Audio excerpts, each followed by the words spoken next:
So I have a huge soft spot for creepypastas that are so bad that they're good. I'm talking about stories like Jeff the Killer, Eyeless Jack, and Sonic.exe, stories that are certainly not of the highest quality, but have some of the highest enjoyment factor. And a few months ago, when I was making my creepypasta iceberg video, I stumbled upon a little-known creepypasta called 8Ball. And I feel like not nearly enough people are talking about this story. It has a lot of the weird, oddly specific quirks that a lot of these old creepypastas have. It's certainly a product of its time, which we'll talk about more later. I mean, it literally mentions the 2008 US presidential election, so it really is a product of its time. But I feel like the masses have passed this one by and not given it the attention it deserves. It should have been a meme creepypasta with the likes of Jeff the Killer or Sonic.exe, but it faded into obscurity. So today I'm going to go through the entire story in detail and talk about what works, what doesn't, and why I think it's one of the greatest bad creepypastas of all time. As always, the point of these videos is not to make fun of the original authors. I think the fact that this writer took a big swing with a very unique story is very admirable. I will always stand behind the idea that the worst thing a story can be is boring, and 8Ball is certainly not boring. It's incredibly memorable, even if unintentionally so. At the end of the day, I hope this video can serve as a resource for those who are interested in writing horror stories and are maybe looking for some helpful advice. I find that oftentimes the internet will come to the consensus that a story is bad, but that consensus is rarely backed up by any sort of concrete explanation. And it can be frustrating as a writer to fall into some of these pitfalls and feel like you were never properly warned about them. So in making this video, I hope that I can shed some light on why a lot of this story feels strange and incoherent so that we can all better understand what makes a good horror story. Remember to subscribe if you haven't yet. I'm trying to reach 100,000 subs by the end of 2025, and I make videos on internet horror, horror literature, and SCPs. I just made a big video that's like over an hour long about Junji Ito's Uzumaki that you should check out if you haven't yet. But without further ado, let's get into 8Ball, the best, worst creepypasta you've never heard of. Starting off with a positive, I will say right away that something that I genuinely like about this story is that it isn't trying to be edgy. A major complaint that I have with a lot of early creepypastas is this constant need for the story to be super disturbing by putting in really pointless gore that leaves no lasting impact on the reader. This doesn't mean that I'm completely against gore or violence in media. I'm really not. I love a good splatterpunk novel from time to time. But so often in old creepypastas, the story will do absolutely nothing to scare the reader and then just throw in some extreme violence with no buildup as a shortcut to being scary. And I personally believe that true horror is found in the quiet moments before the big scare, and if you neglect those moments or omit them entirely, then your shocking moments will just fall flat. All that to say that I really appreciate that this story never once panics and throws in a random dead child in order to scare or disturb the reader out of desperation. It sticks to its game plan. Vincent Cox turned off the lights in the hardware store. He zipped up his black fleece jacket and walked out into the cold, lonely night. He fumbled for the keys in the pocket of his jeans, shivering slightly.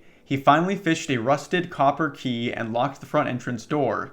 He sighed and started to walk home. I promise this video won't just be full of grammar nitpicks, but good grammar is the foundation of any good piece of writing, and poor grammar is the fastest way to lose the reader. So there should be a comma after jeans and before shivering. It's not that big of a deal, but again, those little details are important, especially in an opening paragraph. I do have to say that this story is already written a little better than most of the other creepypastas that I've covered. It actually uses some creative adjectives. Using a phrase like the cold, lonely night is a good way to set the scene and give us a little bit of a look into the character of Vincent Cox, who seems to be a lonely guy. As he was walking down the sidewalk, something in the sidewalk glinted, dully catching his eye. Next to a sewage drainage was a small black ball. He curiously shuffled over to the ball, knelt down, and touched the ball. Here's a good example of the repetition of a particular word starting to sound strange after a while. Saying the word ball 3 times in 2 sentences just sounds unnatural to me. Also bolted this guy to find a random object and start touching the random object just next to the random object that he finds. Maybe I'm just a paranoid guy, but I don't make a habit of touching random objects. There was a gust of cold wind, and Vincent shivered and glanced nervously behind him. He felt like he was being watched. Quickly, he picked up the ball and examined it. It was an 8Ball. This is another nitpick, but I find it strange that this story refers to it simply as an 8Ball instead of a magic 8Ball. In my mind, an 8Ball would just be the actual pool or billiards ball that the magic 8Ball toy is based on, and then a magic 8Ball would be that actual toy. I also believe 8Ball refers to at least some kind of drug. I don't really know. I just know Vanilla Ice told us that chumps acting nimble because they full of 8-ball, and that's about all the knowledge that I have on that subject. When I was in middle school, I got a magic 8-ball, and it broke almost immediately. Like, the little piece on the inside that read your fortune got, like, caught on something or was messed up, so it would never, like, show you any of the actual words. It would just kind of, like, float around aimlessly in there. Despite this, I still kept it around for years, and I ended up calling it the ball of disappointment because my friends would often, like, grab the ball and, like, make a joke about asking a question to it, and then there would be no answer. At least I'm pretty sure that's what my parents were referring to when they were talking about the big ball of disappointment in my bedroom. The whole ball was smooth like it had never been used before. He looked into the small triangle glass and was intrigued when he noticed that the word yes behind the glass were glowing brightly in the darkness. It should be the word yes behind the glass was glowing brightly in the dark. I originally thought it was a little strange that someone would base a horror story on something as innocuous as a magic 8-ball, but that's actually not that strange at all. I mean, Ouija boards are toys made by Hasbro, the original Annabelle doll was just a normal Raggedy Ann doll, and Smile is based on that smiling imaginary friend that we all had when we were kids that would stare at us from like around corners and underneath houses and all that kind of stuff. These are all pretty universal things. He decided to ask the ball a simple yes or no question.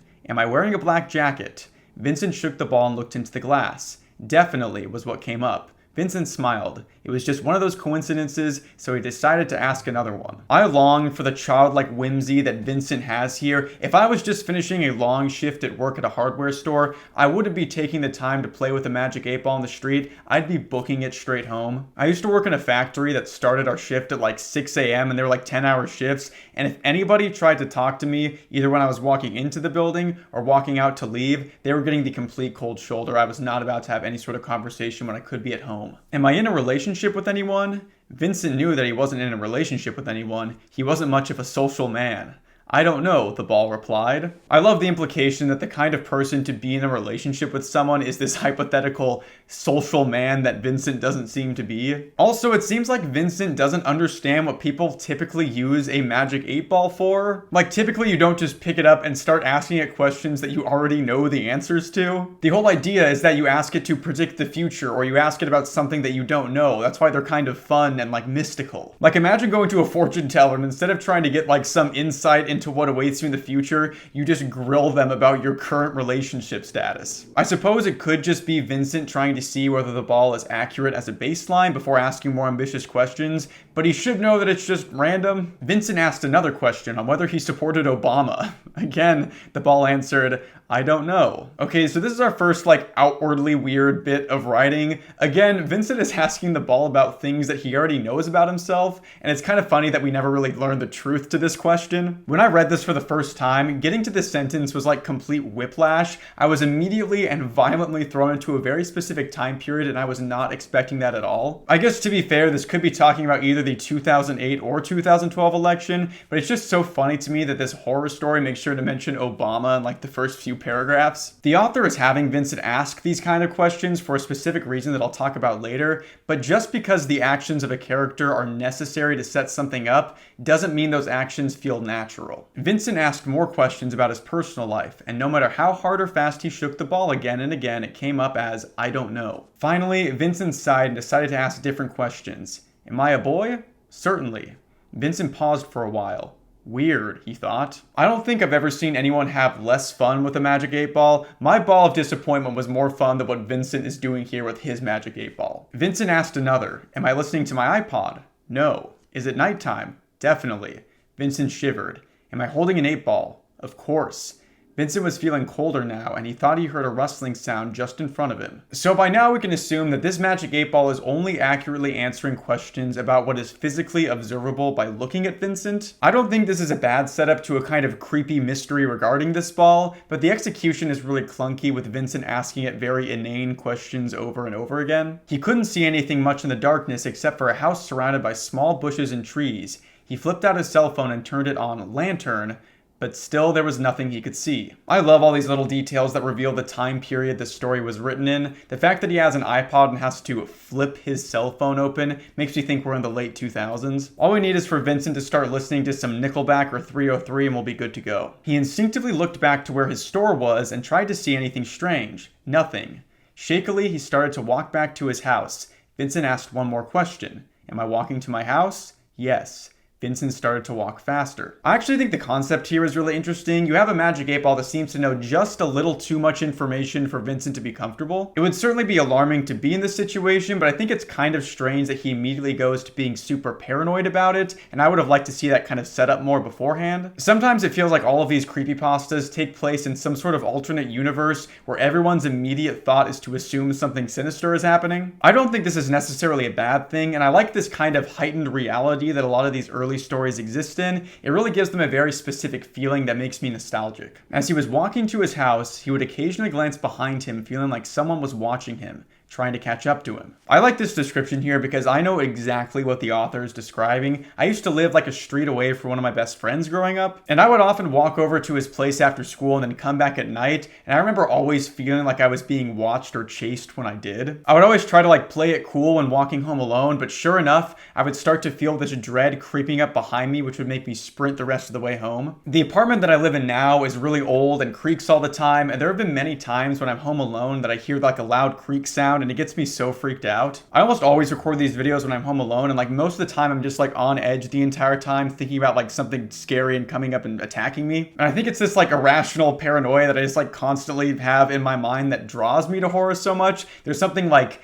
soothing about reading a situation that confirms what might be my worst fear and like knowing it's contained to a book. When he reached his front door, he impatiently jabbed his key into the keyhole, missing a few times before putting it perfectly into the hole. When he unlocked the door, he swung it open and quickly shut it behind him. Locking the door, Vincent ran into the kitchen and grabbed a kitchen knife. He felt stupid, but he pushed out this thought. I cannot tell you how jealous I am that Vincent's mind is able to push the thought of I feel stupid out of itself. My mind still holds on to stupid things that I did 15 years ago like they're the most precious bits of information I could ever retain. When I'm like looking for my keys that I left somewhere an hour ago, my brain's like, sorry, I can't answer that for you. You can't expect me to retain that kind of information. And then I'll be like laying awake in bed at night trying to fall asleep. My brain's like, oh yeah, this moment that you embarrassed yourself really bad in 6th grade. Yeah, I've got that on standby at all times. Slowly, he slid the knife into its case and put the knife securely in his pocket. He swore he heard scraping and bumping out in his front door, but he resisted the temptation to go check. Do kitchen knives usually have like cases or sheaths? I was picturing that it was like a knife in a knife block or something. I know that like hunting knives usually have sheaths, but this feels like an odd detail. But either way, Vincent has already shown some superior horror protagonist logic by grabbing a weapon and keeping it on him at all times. You'll have to see it. I do have to question his logic of arming himself, hearing what he thinks is someone entering his front door, and then refusing to go out and check the door. You'd think that like even if you weren't going to confront this potential intruder, you would check to make sure there was in fact someone inside your house. Instead, he walked to his bathroom, turned on the lights, and closed the door, locking it. Maybe it's just me, but I think that locking yourself in the bathroom is probably not the best decision here. You've completely cornered yourself with nowhere else to go. It's also strange that Vincent seems totally convinced there was an intruder in his house, but he doesn't call the police. We know that he has his cell phone on him, so it's odd that he's refusing to use it. He decided to ask a question. Am I at home right now? Yes. Vincent tapped his thumbs tensely. Am I eating anything? I don't know. Am I in the living room? I don't know. At this point, the internal logic of the story starts to crumble in on itself. Vincent knows he's being stalked, arms himself, locks himself in the bathroom, and then starts asking the magic 8-ball more questions. These actions make no sense if you don't know what's really going on behind the scenes with this magic 8-ball, and it ends up making Vincent's choices here really confusing. Sometimes a story can have a moment when a character makes a decision that you don't understand at all and leaves you confused, but then it explains itself later. Typically, this is because a character has information that the audience doesn't have yet. The confusion in the moment ends up leading to a satisfying moment of catharsis later on. Breaking Bad does this a lot, and it's one of the reasons that I think it's one of the greatest TV shows of all time. An illogical decision becomes logical with hindsight later on in the story. The issue that I have with Vincent asking these questions to the ball is that it really only makes sense if you know what the purpose of the ball is, and Vincent doesn't know that yet. It's a really easy trap to fall into when writing a story. Creating a logical series of actions for your characters to take to lead to your desired conclusion is really tricky to do. Even when I was just rewriting the narrative to the Five Nights at Freddy's series for my alternate reality retrospective video, it was shockingly tough to make all of the pieces fit together. And I think that a lot of the weird quirks we see in a lot of these early creepypastas is a symptom of this larger issue. Then suddenly he heard the front door burst open and footsteps coming through the entrance. Vincent held his breath, his face going pale. He slammed off the lights in the bathroom and hid himself behind the sink waiting, clutching his kitchen knife. He heard the footsteps passing his bedroom. The footsteps entered into the living room and then they stopped. He felt the ball in his hand move slightly. Vincent took a look at the ball and his heart almost skipped a beat. Definitely not. The descriptor of his heart almost skipped a beat is kind of funny to me. Like, it was shocking, but not enough for his heart to register any of that shock. Just a funny way to write that. But now we know for sure that this 8-ball is being used as a form of communication for some sort of external threat. The 8-ball can't actually see Vincent, it can only answer questions about what this external entity can see at any given moment, and that's why it can't answer his personal questions. He heard footsteps again, walking up the stairs. Vincent made his escape. He ran out of the bathroom and out the front door. He ran out onto the streets and back to where the stores were. Vincent, my guy, just call the police. They probably won't be able to help you, but it's better than running back to where you found this thing in the first place. I have to say that I actually like the stylistic choice in this story to not use descriptive words to describe the ball responding to Vincent. It's not written like, Vincent said, "Are you still trying to find me?" The ball replied, "Of course." It's always just written as quote and then quote, and I think that's actually kind of a smart move. It just makes the story flow a lot faster and it'd feel a lot more repetitive if it didn't do this kind of formatting. When he reached his store, he looked around. Across from his hardware store was an old magic shop. The door was slightly ajar. I have to say that I love that the rest of this story is going to take place in an old magic shop. It's such a specific location, it feels so whimsical and mysterious. "Are you still at my house?" Vincent asked. "Haha, no." "Are you coming to get me?" "Yes." "Do you know where I am?" "Most likely." "Should I be afraid?" "Of course." This story has done such a good job of sticking to the traditional Magic 8-ball responses that "haha no" comes out of nowhere and feels so funny to me. It makes the 8-ball creature seem like it's casually texting with Vincent rather than trying to chase him down and presumably kill him. I think it's supposed to be creepy. We're supposed to imagine this entity giving an ominous, sinister laugh, but the way it's written just makes it feel like a lackluster text response. I also feel like there's a big missed opportunity to use the phrase "don't count on it," which is by default the most famous Magic 8-ball phrase given that they use it in Toy Story. And also, this is a complete tangent, but I've always been confused as to what determines whether a toy in Toy Story has sentience or not. Is the Magic 8-ball alive, or is it just an inanimate object? Toy Story 4 shows us that children can make toys and then essentially give them life, but why are things like wooden blocks not alive, but the monkeys in the barrel of monkeys are? And I'm sure the answer is just, don't think about it too hard, stupid. It's a movie for kids, but if my mind wasn't constantly thinking of pedantic, arbitrary nitpicks, then I would be out of a job. He pushed his way into the store and flipped on the light switch. The lights failed to turn on, so Vincent flashed out his cell phone and turned on lantern mode. Breathing heavily, he scanned the large store, looking in shock. The whole store was trashed. Vincent deciding not to take shelter in the hardware store that he works at, is intimately familiar with, and is presumably full of power tools and other weapons, is a wild choice. Vincent then jumped back in horror as he saw the dead body of the manager. He walked over to the body and saw a piece of paper in one hand and a transparent blade of a knife in the other. Some of you may be wondering why I even wanted to talk about this story. There hasn't been anything too notable so far. It's been pretty standard up to this point. But this is where things start to get really good in my opinion. You see, the knife in the dead manager's hand isn't just any knife. It's a sweet enchanted dagger. That's right, this creepypasta has sweet enchanted daggers in it. There's a sort of childlike whimsy in this story that's just so endearing to me. Vincent hastily snatched the blade and rubbed with his pointer finger along the flat side of the blade. For a second, all fear vanished inside of him. The blade glowed suddenly with a low hum. Oh yes, the number one thing we all do when we grab a knife is to use our pointer finger to rub the flat side of the blade. A beautiful white light shined in Vincent's eyes, making him close them tightly. When his eyes readjusted, he marveled at the beauty of the light. If this all seems like it comes out of nowhere, that's because it does. My theory is that our author is trying to set up some sort of larger universe or mythology with this sick dagger. Creepypastas back in the day were often written with the hope that other authors would be inspired to take their characters and put them in their own stories. And that's kind of how we have this entire squad of emo, goth, edgy, Tumblr serial killer boys in the creepypasta world, like Jeff the Killer, Eyeless Jack, Laughing Jack, lots of Jacks and Jeffs, and Tiki Toby. Making a cool character that people could draw fan art of was your ticket into early internet horror stardom. It's just all very reminiscent of the greater teen horror scene at the time. The Twilight series in particular is kind of responsible for popularizing the idea that something traditionally horrifying like a vampire could be sanitized and turned into a teen heartthrob icon. This story won't go fully into that direction, but it is important to keep in mind going forward that the author is clearly trying to create some sort of iconic creature and mythology here. It was a light of hope, the absence of darkness.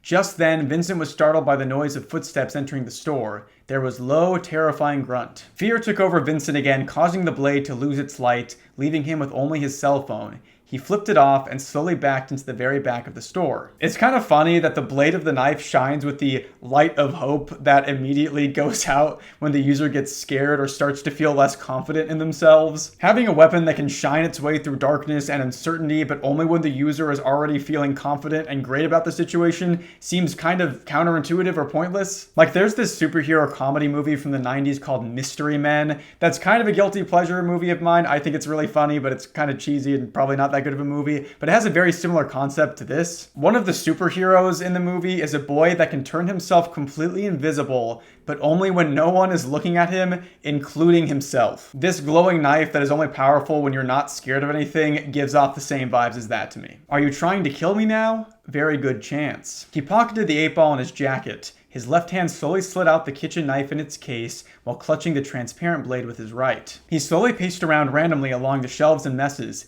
He didn't know whether to sneak out or try stabbing the creature from behind. The footsteps and grunts were coming closer and closer. Vincent prepared himself. He waited patiently behind an old shelf of cards. Cautiously, Vincent leaned his head out of the left, catching a glimpse of the creature from its side. It looked like a huge rag doll. Its mouth was wide open, its jaws hanging low. That's all that Vincent could make out in the dark. I hope that you were satisfied with that 2-sentence description of this monster, because that's all you're going to get for the rest of the story.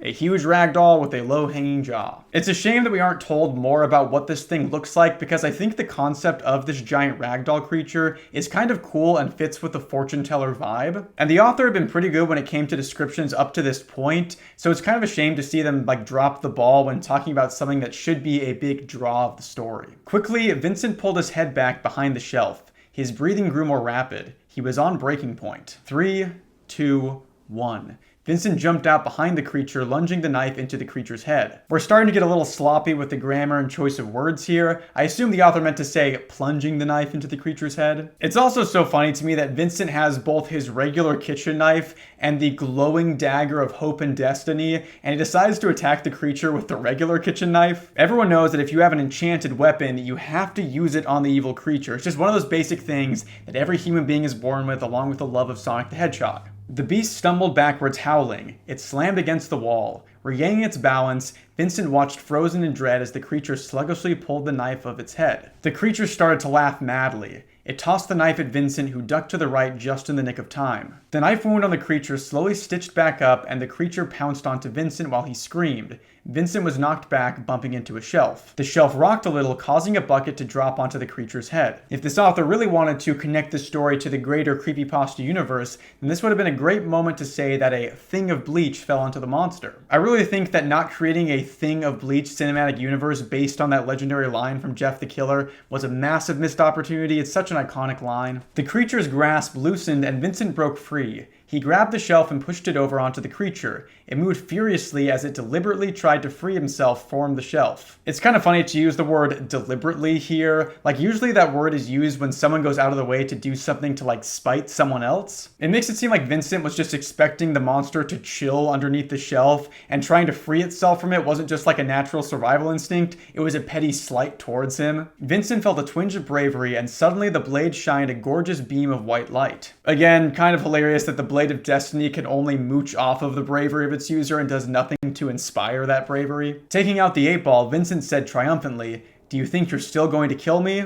"I don't know." Shockingly honest answer from the ragdoll monster. Vincent held the blade high in the air, throwing light on the ceiling, and slammed it down on the creature's neck just as it struggled to get out. The blade of the knife sunk into the creature's neck, filling his whole body with light. The creature shrieked and bellowed as he flopped around like a fish on land before disappearing completely. It was over. I have criticized Vincent's decision-making in the past, but I do have to say that it's pretty refreshing to see someone just absolutely wreck the monster in a horror story. I mean, typically you would usually want to create some more struggle and tension, but sometimes you just want to see some dude kill a monster with a magic dagger. Vincent sighed and nervously chuckled. Then he remembered that there was a piece of paper on the dead manager. He made his way towards the body, feeling sorry for the man before curiously picking up the paper. Anxiously, he read it aloud. "I didn't know it would turn out like this. What have I done? It's going to eat my soul and it's going to eat yours. Please do something. Okay, so we're like only a paragraph away from finishing this story, but this piece of paper plot element honestly confuses me so much, and I don't know why it's here. First off, it's weird from a story standpoint that this note wasn't read before the monster came to attack Vincent. It feels like it should have served as a warning to him and would make the monster kind of just more threatening in general. Having Vincent read it after the fact just makes this magic shop owner feel incredibly incompetent.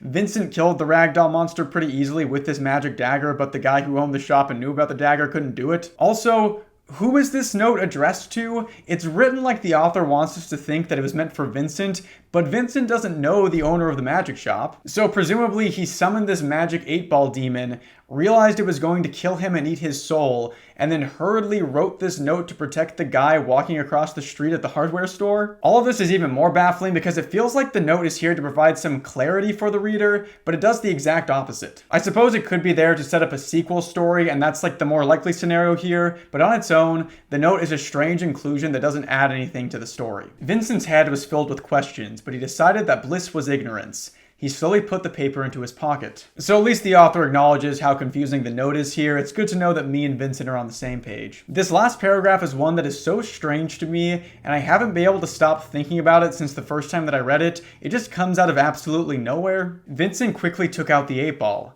Standing completely still, Vincent asked it a final question. Am I doing jumping jacks while singing All You Need Is Love by the Beatles? Excuse me? The point of this question is for Vincent to confirm that the monster can't see him by asking a question that should get a no answer, but why ask this question in particular? It reminds me so much of the like LOL XD so random style of humor that was very popular back in the late 2000s, like when I was in middle school, and it makes me cringe every time I think about it. This really highlights how confused the tone of the story is throughout. It doesn't know whether it wants to be a horror story, a fantasy story, or like a quirky, funny romp. But anyways, let's get into the masterful last little bit here that truly is the perfect way to end this story. Vincent shook the ball nervously and it answered the question in one word. Of course. Ah yes, my favorite one-word answer. Of course.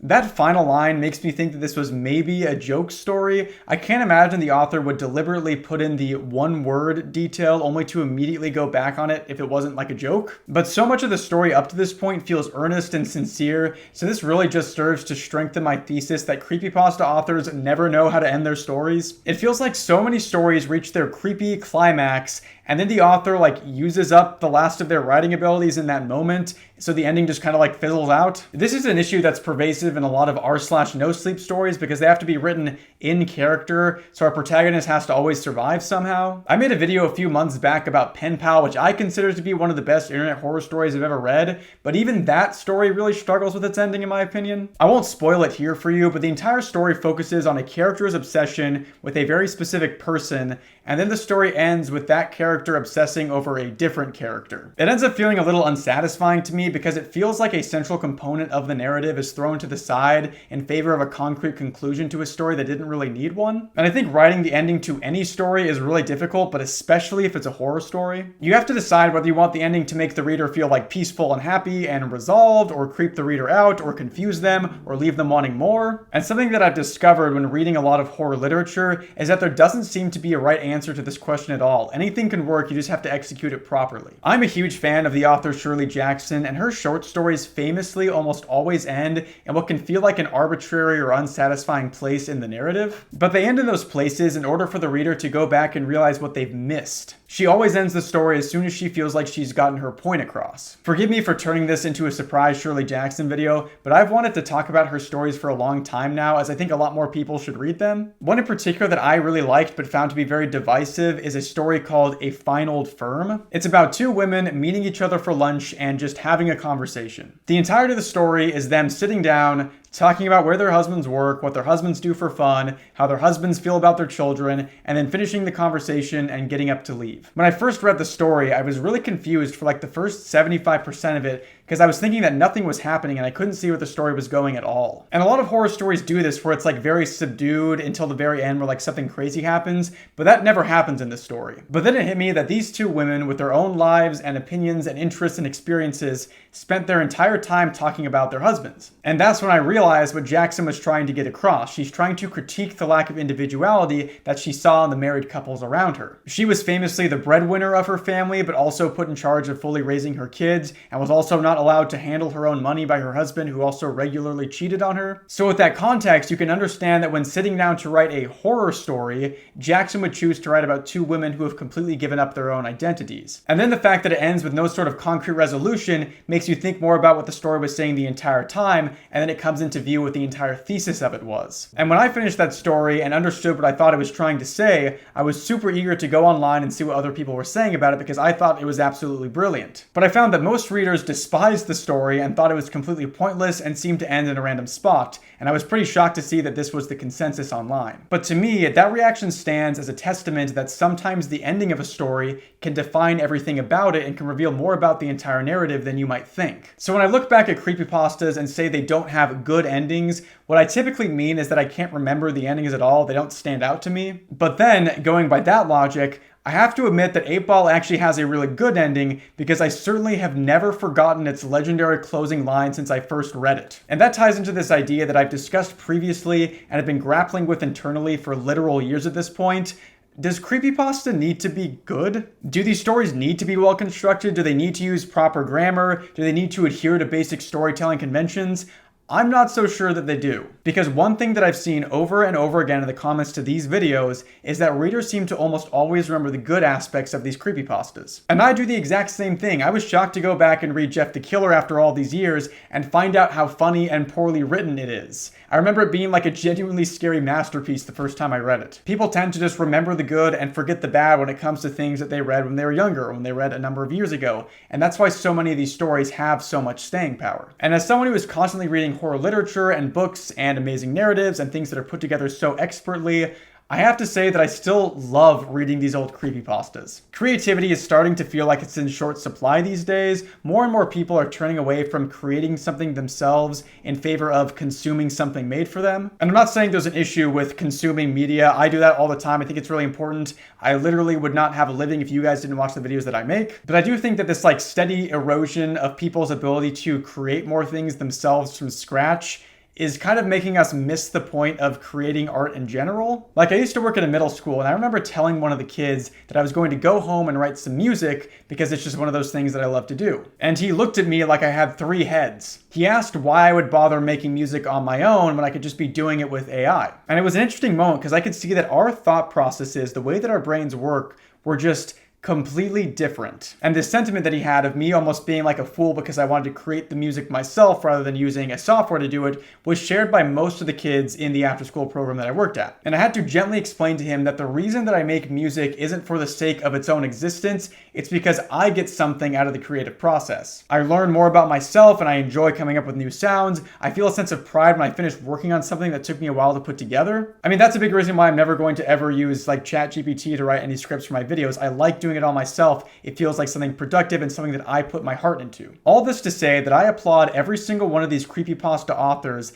that sat down and decided to create a story for everyone in the world to read for free. They aren't always great, and sometimes they might be bad, but they're always valuable. If not valuable to the reader, then valuable to the person who took the time to put themselves into a little piece of art and share that with the world. So yes, this Magic 8-Ball story is silly and tonally inconsistent and ends with a factually incorrect statement, but I still kind of love it. I think at the end of the day, if I could give the author a single piece of feedback in the form of a single word, I know exactly what I'd tell them. Good job. Thank you guys so much for watching this video. This one was a little all over the place. I'm getting back into the swing of things when it comes to these creepypasta critique videos. If you like this video and haven't subscribed yet, then please do. I'm trying to reach 100,000 subs by the end of 2025. I'll be making more of these creepypasta critiques in the near future. I've made some different styles of videos recently, and the algorithm gods are sending me the clear message of stay in your lane, so I'll be making more videos like the ones I was making a few months ago. If you're interested in getting early access to my videos, access to exclusive videos, access to my Discord, and access to my members only book club, then consider becoming a channel member for just $3 a month. The link is in the description. A massive thank you to all my gold tier members: Amanda Mapes, Lucas Fernando, Chris Lamb, Ezra, Silent Trails, Blue Yeti Media, Tyler the Leper, Vix Corner, MissJoy16, Coco Boko, Cherry Shark, Moonsong Blog, Starlight Pink, Jack Zamore, Amanda Castillon, Lexi, Arcade Link Author, B, The Official Guard, YBAB Flow, Hi, Sasso, Sapodapos, Semra, Loragonza, Classic Pats Games Plus, Miranda M, Hexmaniac Rafa, Hito Bryan, Ben Best, Marin Elizabeth, Anexinem, Digital Fox, Issa, Uton, Sherbert, Amelia Nomura, Temple, Ellie, Jupiter Rainstorms, Junie, Maddie, Ellis Hale, Vesper, Jess, Miley Bop, Abigail Wagner, Sundry Productions, Canadine, Emma Gees, Red, Moss, Maya S, Site42, Rye Like Bread, Alicia, Chipsa, Out of the Fandom, Getty Hirsch, Maddie, FM, Basil, Robstar3112, Freddie and Foxy, Play Reversed, and Liminal Lake. Thank you guys so much for your continued support. This platform has kind of been kicking my butt as of late, but I'm just going to be powering through and making more and more videos to hopefully kind of get out of this rut that I'm in. Thanks again to everyone for watching this video. Please go check out some of my other stuff, as it really does help the channel, and I'll catch you in the next one. See ya. Take me up again, let me see the stars. Is there life on Mars? 'Cause I've run out of luck here on Earth. I'm a wanderer. Another trip around the sun makes these memories flood, and I could wash it down with the atmosphere. You're cool blue and crystal clear.